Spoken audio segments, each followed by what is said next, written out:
Hi friends, आज हम वर्णों के या ध्वनियों के उच्चारण स्थान के बारे में चर्चा करेंगे। तो सबसे पहले जान लेते हैं कि वर्णों का उच्चारण स्थान क्या है। तो सभी वर्णों को मुंह के भिन्न भिन्न स्थानों से बोला जाता है और इन्हीं स्थानों को उच्चारण स्थान कहते हैं। मुख के 6 भागों से वर्णों को उच्चारित किया जाता है। पहला में कंठ, दूसरा तालु, तीसरा मूर्धा, चौथा दांत, पांचवा ओठ, छठा नाक। अब ध्वनि कहाँ कहाँ से उत्पन्न होती है और कौन कौन से स्वर या व्यंजन कहाँ कहाँ से उच्चारित होते हैं, इसे देख लेते हैं। पहला में है कंठ ध्वनि।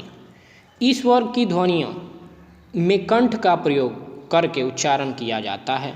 जैसे स्वर में है अ और आ तथा व्यंजन में क, व, ग, अंग।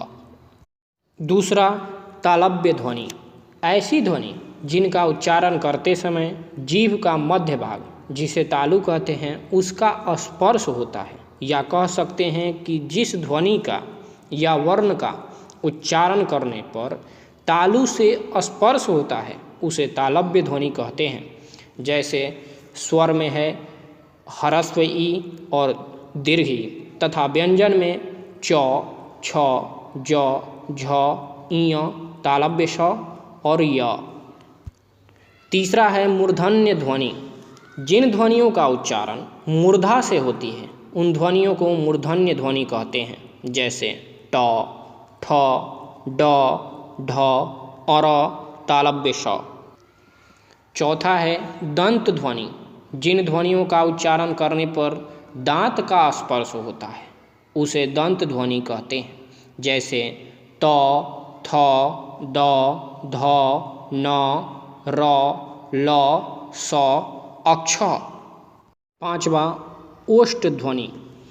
जिन ध्वनियों को उच्चारण करने पर नीचे और ऊपर के होंठ एक दूसरे का स्पर्श करते हैं उन्हें ओष्ठ ध्वनि कहते हैं। जैसे प, फ, ब, भ, म। छठा है अनुनासिक ध्वनि। जिन ध्वनियों का उच्चारण मुख और नाक दोनों से होता है या मुख और नाक दोनों की सहायता ली जाती है।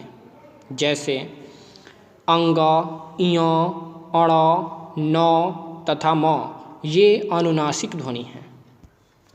सातवां दंत्योष्ठ ध्वनियाँ।